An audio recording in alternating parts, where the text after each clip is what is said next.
கர்த்தருடைய பரிசுத்த நாமத்திற்கு மகிமை உண்டாவதாக. நம்முடைய ஆண்டவரும் இரட்சகருமாயிருக்கிற இயேசு கிறிஸ்துவின் நாமத்தினாலே உங்கள் யாவருக்கும் எங்கள் அன்பின் வாழ்த்துக்களையும் ஸ்தோத்திரங்களையும் தெரிவித்துக் கொள்கிறோம். கர்த்தருடைய பெரிதான கிருபையினாலே தேவன் நம்மை 20 நாட்கள், இந்த வருஷத்தின் ஜனவரி மாதத்திலே 20 நாட்கள் கிருபையாய் நம்மை காத்து இந்த 21வது நாளை காண செய்த தேவன், அவருக்கு நாம் கன மகிமை யாவும் செலுத்துகிற மனுஷராயிருப்போம். கர்த்தருடைய நாமம் மகிமைப்படுவதாக. இந்த மாதம் பிறந்து 20 நாட்கள் நம்மை விட்டு கடந்து போயிற்று. கர்த்தருக்கு ஸ்தோத்திரம். வேகமாய் நாட்கள் ஓடுகிறது. காலத்தை பிரயோஜனப்படுத்தி கொள்ள கர்த்தர் நம்ம எல்லாருக்கும் கிருபையும் இரக்கமும் தயவும் பாராட்டுவாராக. கர்த்தருடைய நல்ல நாமம் மகிமைப்படட்டும். ஆம் பிரியமானவர்களே, இந்த நாட்களிலே உபாகம புஸ்தகம் 7ஆம் அதிகாரம் 14ஆம் வசனத்தை தியானித்து கொண்டிருக்கிறோம். சகல ஜனங்களை பார்க்கிலும் நீ ஆசீர்வதிக்கப்பட்டிருப்பாய். சகல ஜனங்களை பார்க்கிலும் நீ ஆசீர்வதிக்கப்பட்டிருப்பாய். ஆம் பிரியமானவர்களே, நாம் அவருடைய சொந்த ஜனம் என்றும், விலைக்கு வாங்கப்பட்ட ஜனம் என்றும், சொந்த சம்பத்தென்றும், விசேஷித்த ஜனம் என்றும் கர்த்தருக்கு ஸ்தோத்திரம் நாம் தியானித்து கொண்டிருக்கிறோம். ஆனபடினாலே கர்த்தர் நம்மை ஆசீர்வதிக்க வேண்டும் என்பதை குறித்து நாம் தியானித்து கொண்டிருக்கிறோம். அதோடு மாத்திரமல்ல, கடந்த வாரம் நாம் தியானித்தோம், நிமிர்ந்து நிற்கிற பாலசிங்கத்தை போல நிமிர்ந்து நிற்கிற ஜனம். கர்த்தருக்கு ஸ்தோத்திரம். உங்களையும் என்னையும் கர்த்தருக்கு ஸ்தோத்திரம் அவருடைய சொந்த ஜனமாக, peculiar people, peculiar treasure, purchased people, special people and separated people, இப்படியாய் நம்மை வைத்திருக்கிறதுனாலே கர்த்தருக்கு ஸ்தோத்திரம். எல்லாவற்றுக்கும் மேலாக பாலசிங்கத்தை போல் அந்த ஜனம் நிமிர்ந்து நடக்கும் என்று எழுதப்பட்டிருக்கிறதுனாலே உங்களை என்னையும் கர்த்தர் ஆசீர்வதிக்கத்தான் வேண்டும். கர்த்தருடைய நாமத்திற்கு மகிமை உண்டாகட்டும். இந்த வாரம் கர்த்தருக்கு ஸ்தோத்திரம் இன்னொரு கோணத்திலே இந்த வசனத்தை தியானிக்க போகிறோம். கர்த்தருடைய நாமத்திற்கு மகிமை உண்டாவதாக. கர்த்தருக்கு ஸ்தோத்திரம். 144ஆம் சங்கீதத்தினுடைய கடைசி வசனம் 15வது வசனத்தை வாசிக்கிறேன். இவ்விதமான சீரை பெற்ற ஜனம் பாக்கியம் உள்ளது. கர்த்தரை தெய்வமாக கொண்டிருக்கிற ஜனம் பாக்கியம் உள்ளது. கர்த்தருடைய நாமத்திற்கு மகிமை உண்டாகட்டும். இங்கே சங்கீதக்காரன் இவ்விதமான சீரை பெற்றிருக்கிற ஜனம் என்று சொல்லுகிறார். கர்த்தருடைய நல்ல நாமம் மகிமைப்படட்டும். Happy is that people that is such a case. Yeah, happy is that people who God is the Lord. கர்த்தருக்கு ஸ்தோத்திரம். இவ்விதமான சீரை பெற்றிருக்கிற ஜனம். Happy is that people that is in such a case. இப்படிப்பட்டதான ஆசீர்வாதங்களை பெற்றிருக்கிற ஜனம், இப்படிப்பட்டதான நன்மைகளை பெற்றிருக்கிற ஜனம். இந்த சீரை பெற்றிருக்கிற ஜனம் என்பதற்கு பல மொழிபெயர்ப்பர்கள் பலவிதமாய் சொல்கிறது. ஒரு மொழிபெயர்ப்பு such a blessing. கர்த்தருக்கு ஸ்தோத்திரம். ஒரு மொழிபெயர்ப்பு such a case, such a state. கர்த்தருடைய நாமத்திற்கு மகிமை உண்டாகட்டும். ஆம் பிரியமானவர்களே, இப்படி சிச்சுவேஷன், சர்க்கம்சேஷன், இப்படியெல்லாம் such a blessing என்றெல்லாம் பல மொழிபெயர்ப்புகள் சொல்லுகிறது. கர்த்தருக்கு ஸ்தோத்திரம். இப்படிப்பட்டதான சீரை பெற்ற ஜனம், இப்படிப்பட்டதான ஆசீர்வாதத்தை பெற்ற ஜனம், இப்படிப்பட்டதான நன்மையை பெற்ற ஜனம் பாக்கியம் உள்ளது. அடுத்த வார்த்தை சொல்லப்பட்டிருக்கிறது, கர்த்தரை தெய்வமாய் கொண்டிருக்கிற ஜனம் பாக்கியம் உள்ளது. கர்த்தருடைய நாமத்திற்கு மகிமை உண்டாகட்டும். இஸ்ரவேல் ஜனங்கள் சொந்த ஜனம் மட்டுமல்ல, சொந்த சம்பத்து மட்டுமல்ல, சொந்த விலைக்கு வாங்கப்பட்டவர்கள் மட்டுமல்ல, விசேஷித்த ஜனம் மட்டுமல்ல, நிமிர்ந்து பாலசிங்கம் போல் நிமிர்ந்து நடக்கிற ஜனம் மாத்திரமல்ல, இப்படிப்பட்ட சீரை பெற்ற ஜனம், இப்படிப்பட்ட ஒழுங்கை பெற்ற ஜனம். கர்த்தருக்கு ஸ்தோத்திரம். இந்த இஸ்ரவேல் ஜனங்களுக்குள்ளே ஒரு ஒழுங்கு இருக்கிறது. இதை தான் கர்த்தருக்கு ஸ்தோத்திரம். பேலேயாம் தீர்க்கதரிசி கூட அவன் குன்றுகளில் இருந்து நான் பார்க்கிறேன். அவங்க எப்படி இருக்கிறாங்களாம்? கர்த்தருக்கு ஸ்தோத்திரம். யாக்கோபே உன் கூடாரங்களும், இஸ்ரவேலே உன் வாசஸ்தலங்களும் எவ்வளவு அழகாயிருக்கிறது. 24ஆம் அதிகாரம் என்னாகம புஸ்தகம் 5ஆம் வசனத்திலே, யாக்கோபே உன் கூடாரங்களும், இஸ்ரவேலே உன் வாசஸ்தலங்களும் எவ்வளவு அழகாக இருக்கிறது. தன் கண்களை ஏறெடுத்து இஸ்ரவேல் தன் கோத்திரங்களின்படி பாலைமிருங்க இருக்கிறதை பார்த்தான். தேவ ஆவி அவன் மேல் வந்தது. கர்த்தருடைய நாமத்திற்கு மகிமை உண்டாகட்டும். குற்றுகளின் மேல் நின்று, மலையின் உச்சியில் நின்று நான் பார்க்கிறேன். கண்மலை உச்சியிலிருந்து நான் அவனை கண்டு குன்றுகளிலிருந்து அவனை பார்க்கிறேன். அந்த ஜனங்கள் ஜாதிகளோடு கலவாமல் தனியே வாசம் பண்ணுகிற ஜனம். கர்த்தருக்கு ஸ்தோத்திரம். அவன் உயரத்தில் நின்று கீழே பாலை மருங்கி இருக்கிற ஜனங்களை பார்க்கிறான். நடுவில் ஆசரிப்பு கூடாரம், கிழக்கே 3 கோத்திரம், மேற்கே 3 கோத்திரம், வடதிசையில் 3 கோத்திரம், தென் திசையில் 3 கோத்திரம், இப்படி அழகாய் பாலம் இறங்கி இருக்கிறார்கள். கிழக்கிலே ஆரோன், மோசே, ஆரோனுடைய குமாரர், கர்த்தருக்கு ஸ்தோத்திரம், கோகாத்தியர், மெராரியர், கெர்சோனியர் என்று பாளையத்தை ஒட்டி பாளையத்தின் அருகிலே சுற்றிலுமாய் பாளையம் இறங்கி இருக்கிறார்கள். இவன் பார்க்கிறான், நடுவிலே வாசஸ்தலம், ஒரு ஒழுங்கை, ஒரு அழகை அது காண்பிக்கிறது. அது ஒரு சீர். அதை தான் கர்த்தருக்கு ஸ்தோத்திர சங்கீதக்காரனும் கூட சொல்கிறான், இவ்விதமான சீரை பெற்ற ஜனம் கர்த்தருக்கு ஸ்தோத்திரம் பாக்கியம் உள்ளது. இந்த சீர் என்கிற வார்த்தைக்கு நாம் படிக்கும்போது யோபின் புஸ்தகம் 29ஆம் அதிகாரம் 2வது வசனத்திலேயும் நாம் படிக்கும்போது யோபு தன்னை குறித்து சொல்லும்போது, சென்ற நாட்களிலே, சென்ற காலங்களிலே, சென்ற மாதத்தில் இருந்த அந்த நல்ல சீர் எனக்கு இருந்தால் நலமாயிருக்கும் என்று சொல்கிறான். சென்று போன மாதங்களிலும் தேவன் என்னை காப்பாற்றி வந்த நாட்களிலும் எனக்கு உண்டாயிருந்த சீர் இப்பொழுது இருந்தால் நலமாயிருக்கும் என்று சொல்லுகிறான். அதையே கர்த்தருக்கு ஸ்தோத்திரம் கீழே 6ஆம் வசனத்தில் படிக்கும்போது, என் பாதங்களை நான் நெய்யினால் கழுவினேன், கண்மலையிலிருந்து எனக்காக எண்ணெய் நதி போல் ஓடி வந்தது. அந்த செல்வ நாட்களின் சீர் இப்பொழுது இருந்தால் நலமாயிருக்கும். இங்கே ஆசீர்வாதத்தை அது காண்பிக்கிறது. நான் கடந்த நாட்களிலே ஆசீர்வாதமாயிருந்தேன், செல்வமாயிருந்தேன், செழிப்பாயிருந்தேன். அப்படியானால் இந்த இஸ்ரவேல் ஜனங்கள் கூட சில சீர் பெற்றவர்களாய், ஆசீர்வாதம் பெற்றவர்களாய், செல்வ செழிப்பை பெற்றவர்களாய் இருந்திருக்கிறார்கள்.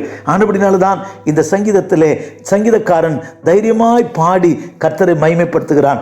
இப்படிப்பட்ட இவ்விதமான சீரை பெற்ற ஜனம் பாக்கியம் உள்ளது. அப்படியானால் இவர்கள் பெற்ற சீர் என்ன? 1வது வசனத்திலே கர்த்தருக்கு ஸ்தோத்திரம், என் கைகளை போருக்கும் என் விரல்களை யுத்தத்துக்கும் படிப்பிக்கிற என் கல்மலையாகிய கர்த்தருக்கு ஸ்தோத்திரம் என்று சொல்லுகிறான். தேவனுடைய நாமத்துக்கு மகிமை உண்டாகட்டும். என் கைகளை போருக்கும் என் விரல்களை யுத்தத்திற்கும் படிப்பிக்கிற கண்மலையாகிய தேவன்.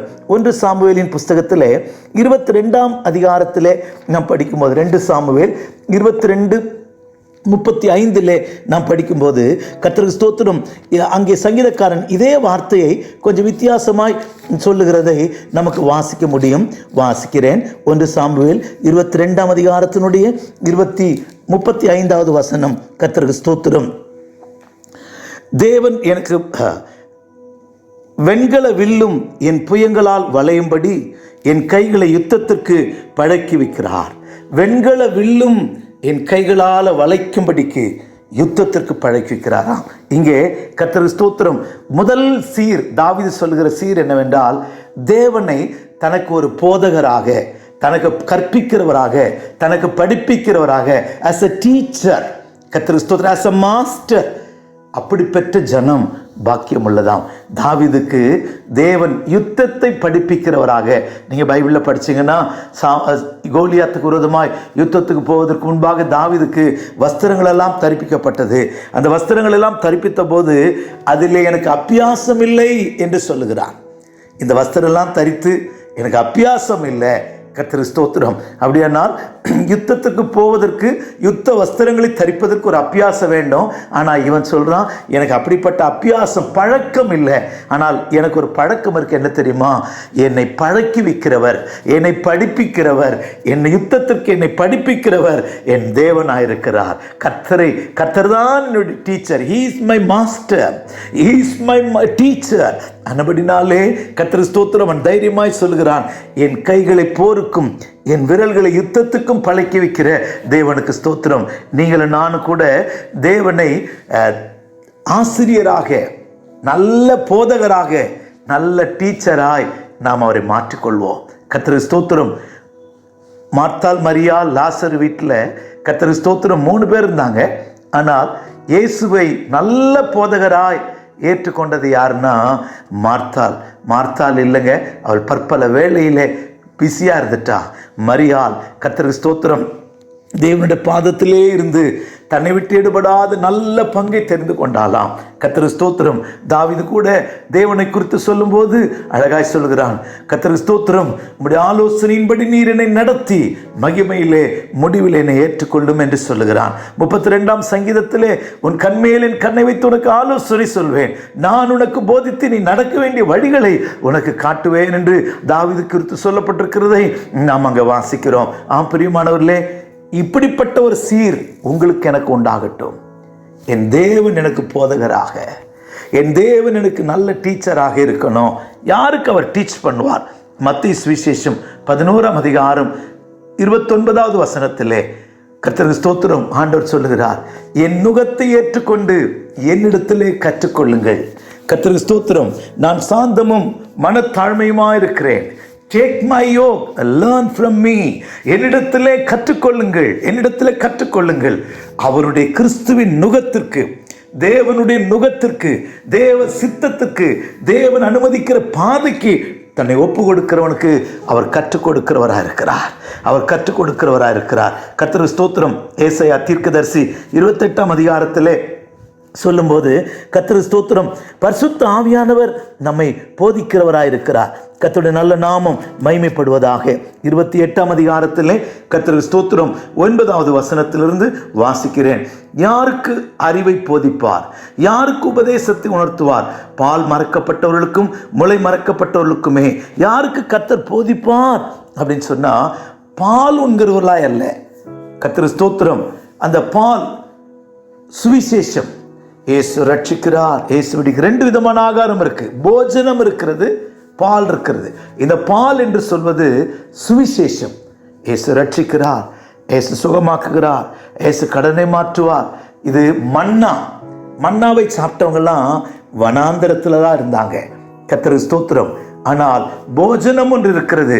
எலியா தூதன் கொடுத்த போஜனத்தை சோர்ந்து போன போது, அவனுக்கு சூறைச்சரின் கீழே படுத்திருக்கும் போது தூதன் தட்டி அவனுக்கு தழலிலே சுடப்பட்ட அப்பத்தை புசித்தான். அந்த பலத்தினாலே அவன் ஒரே பர்வதம் வரைக்கும் இரவும் பகலும் 40 நாள் நடந்து சென்றான். கர்த்தருக்கு ஸ்தோத்திரம். தேவனுடைய பர்வதம் ஓரேப். கர்த்தருக்கு ஸ்தோத்திரம். எனக்கு அருமையானவர்களே, உங்களிலும் என்னிலும் கர்த்தருக்கு ஸ்தோத்திரம் பால் மறக்கப்படணும். மேலான உபதேசத்தை, சத்தியத்தை, மன்னாவை சாப்பிட்டால் நான் வனாந்திரத்தில் தான் இருக்கணும். ஆனால் பரிசுத்த ஸ்தலத்தில் மேஜை இருக்கிறது. வாரந்தோறும் புதிய புதிய அப்பம். இந்த அப்பத்தை புசித்தால் மகா பரிசுத்த ஸ்தலம் செல்லலாம். தேவனுடைய வாசஸ்தலம் வரைக்கும் செல்லலாம். தேவனுடைய கூடா மலை வரைக்கும் செல்லலாம். நீங்கள் நானும் வெறும் மன்னாவையே புசித்து கொண்டிருக்கிறோமா? இல்லாவிட்டால் கர்த்தருக்கு ஸ்தோத்திரம் போஜனத்தை புசிக்கிறோமா? கடினமான பவுல் அப்போஸ்தலன் கூட 1 கொரிந்தியர் 3ஆம் அதிகாரத்திற்கு அந்த சபையிலே வரங்கள் இருந்தது. வரங்கள் இருக்கிறதுனால நாம் எல்லாரும் ஆவிக்குரியவர்கள் என்று நினைக்க வேண்டாம். ஒரு வாரத்திலும் குறைவில்லாதவர்களாய் வருகைக்கு காத்திருந்தார்கள். 3ஆம் அதிகாரத்திலே அப்போஸ்தலன் அவர்களை குறித்து சொல்லும்போது, நீங்கள் மாம்சத்துக்குரியவர்கள் என்றும் பலனில்லாதவர்கள் என்றும் நான் உங்களுக்கு போஜனம் கொடாமல் பாலை குடிக்க கொடுத்தேன். மாம்சத்துக்குரியவர்களும் பலனில்லாதவர்களும் போஜனத்தை புசிக்க முடியாது. போஜனம் பால் மறக்கப்படணும். கர்த்தருக்கு ஸ்தோத்திரம். போஜனத்திலே திருவசனமாகி போஜனத்திலே பழக்கப்பட்டால் மட்டும்தான் உங்களுக்கு எனக்கும் கர்த்தர் போதிக்கிறவராய் நமக்கு இருப்பார். அதோடு மாத்திரமல்ல, யோவான் சுவிசேஷத்திலே 16ஆம் அதிகாரத்திலே 7 முதல் 7-8 வசனங்களை படிக்கும்போது, சத்திய ஆவியாகிய தேற்றரவாளன் வருவார். அவர் சுயமாய் பேசாமல் கேள்விப்பட்ட யாவையும் குறித்து சொல்லி பாவத்தை குறித்து, நீதியை குறித்து, நியாயத்தை குறித்து கண்டித்து உணர்த்துவார். இந்த ஆவியானவர் நமக்கு போதிப்பார். அதனால்தான் ஏசாயா தீர்க்கதரிசியின் புஸ்தகத்திலே 30ஆம் அதிகாரம் 20ஆம் வசனத்திலே சொல்லப்பட்டிருக்கிறது, உன் போதகர்கள் மறைந்திருக்க மாட்டார்கள். உன் போதகர்கள் மறைந்திருக்க மாட்டார்கள். இயேசு போதிப்பார். அதோடு மாத்திரமல்ல, பரிசுத்த ஆவியானவர் போதிப்பார். தீத்துவின் புஸ்தகத்தில் படிக்கும்போது கிருபை நமக்கு போதிக்குமா? கிருபை நமக்கு போதிக்கும் என்று எழுதப்பட்டிருக்கிறது. எல்லாவற்றுக்கும் மேலாய் நாம் சீர்பொருந்தும்படிக்கு நமக்கு அப்போஸ்தலர்களை நமக்கு போதிக்கும்படியாய் தேவன் கிருபையாய் தந்திருக்கிறார். கர்த்தருடைய நாமம் மகிமைப்படுவதாக. கர்த்தருக்கு ஸ்தோத்திரம். இந்த கிருபை நமக்கு போதிக்கிறது என்று தீத்துவின் புஸ்தகம் 2ஆம் அதிகாரத்திலே நாம் வாசிக்கிறோம். கர்த்தருடைய நாமத்திற்கு மகிமை உண்டாகட்டும். வாசிக்கிறேன் 11வது வசனத்திலிருந்து பாருங்கள். ஏனெனில் எல்லா மனுஷருக்கும் ரட்சிப்பு அளிக்கத்தக்க தேவ கிருபையானது பிரசன்னமாகி நாம் அவபக்தியும் லௌகீக இச்சைகளையும் வெறுத்து தெளிந்த புத்தியும் நீதியும் தேவ பக்தியும் உள்ளவர்களாய் உலகத்திலே ஜீவனம் பண்ணி நாம் நம்பியிருக்கிற ஆனந்த பாக்கியத்துக்கு மகாதேவனும் நமது இரட்சகருமாகிய இயேசு கிறிஸ்துவின் மகிமையின் பிரசன்னமாக்குதலுக்கு எதிர்பார்த்து கொண்டிருக்கும்படி நமக்கு போதிக்கிறது. கிருபை உலகத்தில் இச்சைகளை வெறுத்து, பாவத்தை வெறுத்து, மாயையை வெறுத்து, அநீதியை வெறுத்து தெளிந்த புத்தி உள்ளவர்களாய், நீதி உள்ளவர்களாய், தேவ பக்தி உள்ளவர்களாய் ஜீவனம் பண்ணி வருகைக்கு காத்திருக்க கிருபை போதிக்கிறதா? What a wonderful teaching. கர்த்தருக்கு ஸ்தோத்திரம். எவ்வளவு நல்ல ஆவியானவர், எவ்வளவு நல்ல போதனை. கர்த்தருக்கு ஸ்தோத்திரம். இன்னைக்கு ஆண்டவர் வெறும் ஆசீர்வாதம் தருவார், வீடு தருவார், வாசல் தருவார், ராக்கெட் தருவார், அதெல்லாம் ஆவியானவர் போதிக்க மாட்டார். உனக்கு பெரிய ஆளாக்கிடுவார், அம்பானியை போல உயர்த்திடுவார், லட்சங்களில் தருவார். இதெல்லாம் ஆவியானவர் போதிக்கிற போதனை இல்லை. இயேசு சுவாமி போதிக்கிற போதனை இல்லை. அப்போஸ்தலர்கள் போதிக்கிற போதனை இல்லை. கர்த்தருக்கு ஸ்தோத்திரம். எபேசியர் 4ஆம் அதிகாரத்திலே நாம் படிக்கும்போது பரிசுத்தவான்கள் சீர்பொருந்தும்படிக்கு தேவன் சபையில் 5 விதமான ஊழியக்காரர் தந்திருக்கிறார். இந்த அப்போஸ்தலர்கள், தீர்க்கதரிசிகள், சுவிசேஷகர்கள், மேய்ப்பர்கள், கர்த்தருக்கு ஸ்தோத்திரம், போதகர்கள். இந்த போதனை நமக்கு பலனாய் மாறும். உங்களுக்குள் எனக்குள்ளே கர்த்தருக்கு ஸ்தோத்திரம், தேவனை போதகராக ஏற்றுக்கொள்வோம். 144ஆம் சங்கீதத்தினுடைய 2வது வசனத்திலே அவர்களுக்கு இருந்த இன்னொரு சீரை குறித்து படிக்கிறோம்.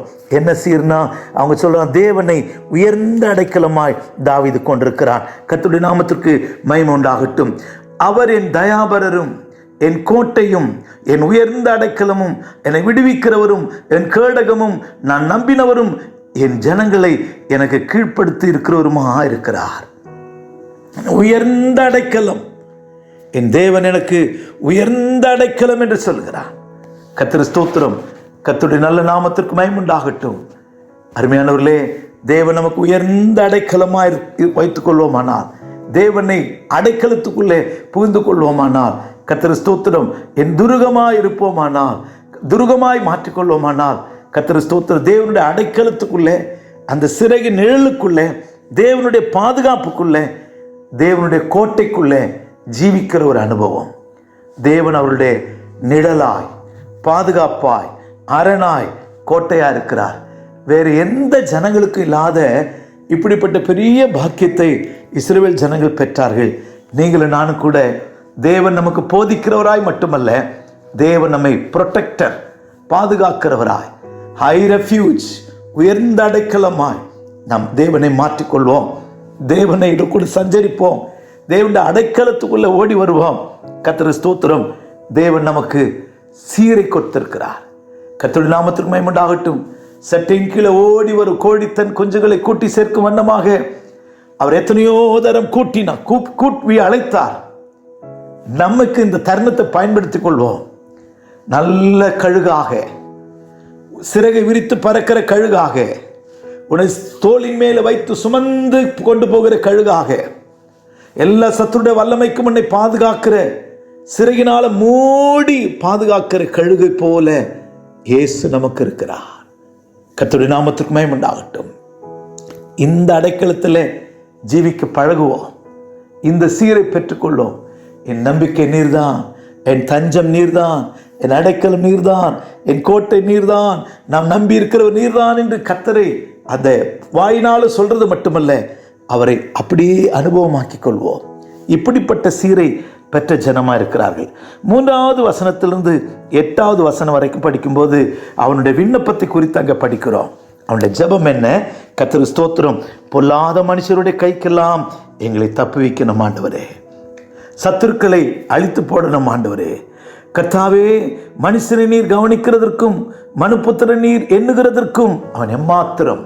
முதலாவது தன்னுடைய நிலவரத்தை உணர்கிறான். என்னை நினைக்கிறதுக்கு, மனுஷனை நினைக்கிறதுக்கு அவன் எம்மாத்திரம். நான் எம்மாத்திரம் ஆண்டவரே, நான் எம்மாத்திரம் ஒரு பொருட்டாய் எண்ணுவதற்கு நான் எம்மாத்திரம், ஒரு பொருட்டாய் எண்ணுவதற்கு.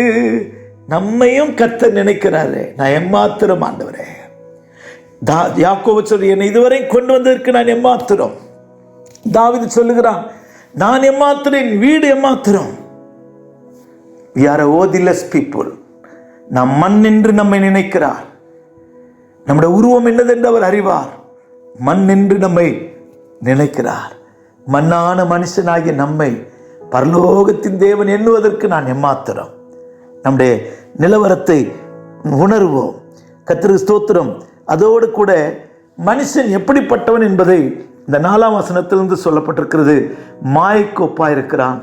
அவன் நாட்கள் கடந்து போகிற நிழலுக்கு சமானம். கர்த்தருக்கு ஸ்தோத்திரம்.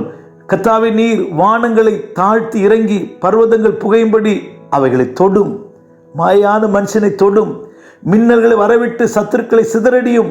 உமது அம்புகள் எய்து அவர்களை கலங்கடியும். உயரத்தில் உமது கரத்தை நீட்டி ஜலப்பிரவாகத்துக்கு என்னை ரட்சியும், என்னை விலக்கி ரட்சியும். மாயை பேசும் வாயும் கள்ளத்தனமான வலதுகையுடைய அந்நிய புத்திரர் கைக்கும் என்னை விலக்கி தப்புவியும். புரொடெக்டர். கர்த்தருக்கு ஸ்தோத்திரம். என்னை இதெல்லாம் தப்புவீங்க ஆண்டவரே, இப்படிப்பட்ட வல்லமைகளுக்கெல்லாம் என்னை தப்புவீங்க ஆண்டவரே என்று சொல்லுகிறான்.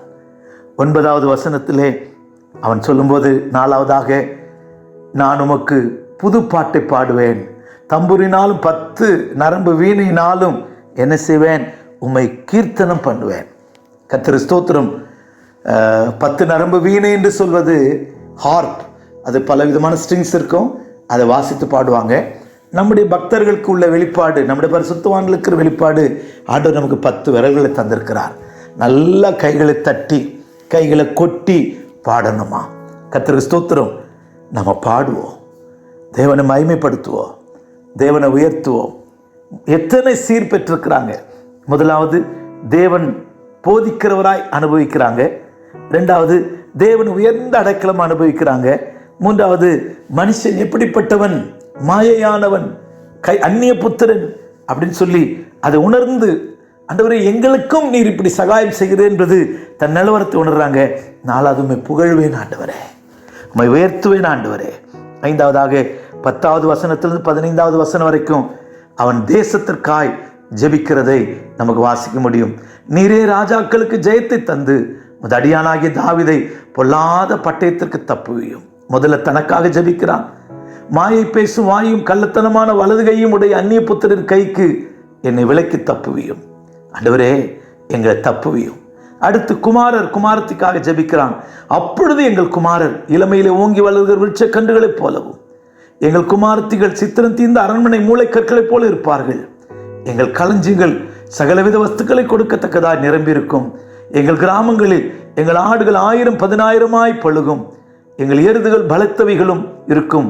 சத்துரு உட்புகுதலும் குடியோடி போகுதலும் இராது. எங்கள் வீதியிலே கூக்குரல் உண்டாகாது. எங்கள் தேசத்தை ஆசீர்வதியும், எங்கள் கிராமத்தை ஆசீர்வதியும், எங்கள் வாலிபரை ஆசீர்வதியும், எங்களோட கண்ணீரை ஆசீர்வதியும், எங்களோட குமாரரை ஆசீர்வதியும். தேவனால் ஆசீர்வதிக்கப்பட்ட தேசம், சத்துரு உட்புகுதல் இராத தேசம், சத்துரு குடி ஓடி போகுதல் இராத தேசம், தேவனாலே வளைக்கப்பட்டு பாதுகாக்கப்படுகிற தேசமாய் எங்கள் தேசத்தை மாற்றும். எங்களுடைய களஞ்சியங்கள் நிரம்பி இருக்கிறதாய் மாற்றும். எங்களுடைய எருதுகள் பலத்தவைகளாய் இருக்கட்டும். இப்படிப்பட்ட சீரை பெற்ற ஜனந்தான் பாக்கியம் உள்ளதா. நாமும் கூட இப்படிப்பட்ட சீருக்கு சொந்தக்காரராய் மாறுவோம். எப்படிப்பட்ட சீர்? ஒரு விஷயம் கூட சொல்லுகிறேன். தேவனை போதகராக, போதிக்கிறவராக, டீச்சராக, இன்ஸ்ட்ரக்டர், நம்மை போதித்து நடத்துகிறவராக அந்த சீரை பெறுவோம். 2வது, தேவனை அடைக்கலமாய், தேவனை நம்முடைய கர்த்தருக்கு ஸ்தோத்திர ரெஃப்யூஜ், அடைக்கலமாய் அனுபவிப்போம். 3வது, நாம எம்மாத்திரம் மனுஷனுடைய கைக்கு என்னை தப்புவிக்கிற எல்லா அந்நிய புத்திரரின் கைக்கும், மாயை பேசுகிற மனுஷனுடைய கைக்கு தப்புவிக்கிறவராய் தேவனை அனுபவிப்போம். 4வதாக, தேவனை பாடுகிற உயர்த்துகிறவர்களாய் மாறுவோம். அப்படியானால் 5வதாக, நம்முடைய குடும்பம், நம்முடைய தேசம், நம்முடைய களஞ்சியம், நம்முடைய வரத்து, இன்கமிங்ஸ் எல்லாம் ஆசீர்வாதமாக இருக்கும். எல்லாவற்றுக்கும் மேலே எனக்கு ரொம்ப தொட்ட ஒரு வார்த்தை, சத்துரு குடியோடி போகுதலும் இராது. சத்துரு உட்புகுதல் நமக்குள்ளே இராது. இப்படிப்பட்ட நன்மைக்கு நாம் பாத்திரவான்களாய் மாறுவோம். இப்படிப்பட்ட சீரை உடையவர்களாக இருப்போம். கர்த்தர் நம்மை ஆசீர்வதிப்பார். God bless you. ஜெபிக்கலாமா? ஆண்டவரே, உமக்கு ஸ்தோத்திரம். சகல ஜனங்களை பார்க்க நீ ஆசீர்வதிக்கப்பட்டிருப்பாய் என்ற வார்த்தையின்படி எங்களோடு பேசி கொண்டிருக்கிற வார்த்தைக்காய் ஸ்தோத்திரம். ஆண்டவரே, நாங்கள் சொந்த ஜனம், சொந்த சம்பத்து தாவே, அதோடு மாத்திரம் விலைக்கு வாங்கப்பட்ட ஜனம், விசேஷித்த ஜனம், பாலசிங்கம் போல நிமிர்ந்து நடக்கிற ஜனம். இன்றைக்கு நாங்கள் ஆண்டவரே, நாங்கள் சீரை பெற்ற ஜனம். we have some blessings. ஆண்டவரே, எங்களுக்குள்ள சில ஆசீர்வாதங்களை வைத்திருக்கிறீர், நன்மைகளை வைத்திருக்கிறீர். உம்மை போதகராக கொண்டிருக்கிற நன்மை ஆண்டவரே, உம்மை அடைக்கலமாய் கொண்டிருக்கிற நன்மை ஆண்டவரே, நாங்கள் யார் என்பதை நினைவு கூர்ந்து எங்களை நீர் பொல்லாத வல்லமைக்கு விடுவிக்கிற நன்மை, எல்லாவற்றுக்கும் மேலாய் 10 நரம்பு வீணையால் உம்மை மகிமைப்படுத்துகிற நன்மை. கர்த்தருக்கு ஸ்தோத்திரம். எங்கள் தேசத்திலே எங்களுடைய பிள்ளைகள், எங்களுடைய குமாரர், எங்கள் குமாரத்திகள் ஆசீர்வதிக்கிற நன்மை இவளை நாங்கள் பெற்றிருக்கிறோம். ஆண்டவரே, இவளெல்லாம் நாங்கள் பெற்று ஆண்டவரே, இந்த சீருக்கு சொந்தக்காரராக இருந்து சகல ஜனத்திலும் ஆசீர்வதிக்கப்பட்டவர்களாய் மாற அனுக்கிரக செய்யும். இதை நடத்தும் ஆசீர்வதியும். இயேசுவின் நாமத்தில் ஜெபிக்கிறோம் நல்ல பிதாவே. ஆமென், ஆமென்.